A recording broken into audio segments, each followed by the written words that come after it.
Yo, what's up guys? This is a raw video. Gusto ko lang ikwento kung ano yung nangyari sa channel na to. And gusto ko rin i-test if magkaka-impressions pa ba to. And should I rebrand this channel? So, ang channel na to ay isang YouTube automation channel, an AI channel that I made or ginawa ko tong channel na to around 6 months ago. And na-monetize naman siya and kumita ako dito actually around $1,000 plus, which is good money.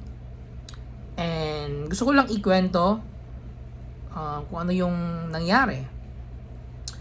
And if magkaka-impressions pa ba tong channel na to. So if I will continue this or delete ko na to, whatever. So ito yung nangyari after na monetize tong channel na to.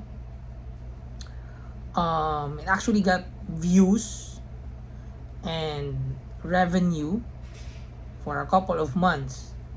I think ang monthly ng channel na to is around $500 or $400, which is good.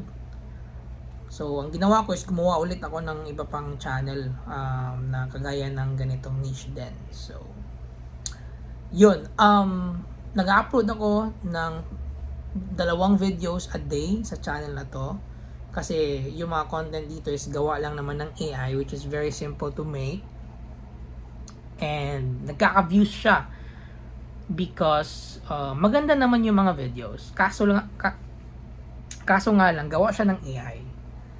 So ginagawa ko yung mga video using CapCut AI. And yung mga images is sa CapCut lang din, AI. Basta sobrang dali lang niya. Okay. Yung script is ChatGPT. And yung mga video idea, kinukuha ko lang din sa mga competitors. So, it's a very easy YouTube automation model na kumita naman, actually. And gumawa pa nga ako ng ibang channel. So, ang nangyari is after around maybe 4 months, 5 months, dumadami yung na-demonetize ng mga AI channel, and yun nga, na-demonetize din itong channel na to, sadly.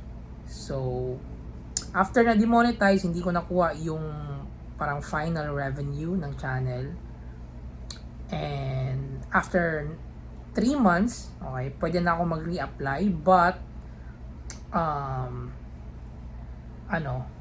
hindi ko pa alam kung magre-reapply ba ako kasi baka ma-demonetize na naman o hindi siya tanggapin sa YouTube Partner Program. But gusto ko lang i-test. Yung video na to is a raw video. Gusto ko lang i-test kung magkaka-impressions pa ba yung channel na to so that I can rebrand it, para maybe magtuturo na lang ako ng about YouTube automation sa channel na to and continue the channel as ibang brand na, okay, tutorial.